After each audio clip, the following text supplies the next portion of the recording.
نوجه اليوم رسالة إلى رئيس الوزراء في هذا الشهر المبارك ونقول له: عليك بهؤلاء الذين استأثروا بالفيء.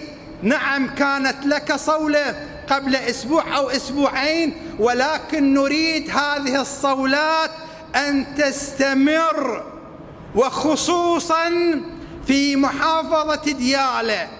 يا رئيس الوزراء، إذا جيت تنقب يعني تحفر بمحافظة ديالى من سقوط النظام وتشكيل الحكومة إلى يومنا هذا، سوف تستطيع أن تخرج من المحافظة أموال قارون، لا جميلي ولا حسين الما أدري منه ولا غير. أموال قارون مدفونة وين؟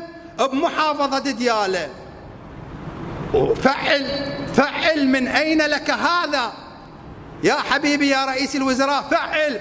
الأسماء مكشوفة، لا تقول ودوا وسووا له، ما الأسماء مكشوفة. حفاي كانوا بالمحافظة، هسه يحجون لك كله تريليونات مليارات.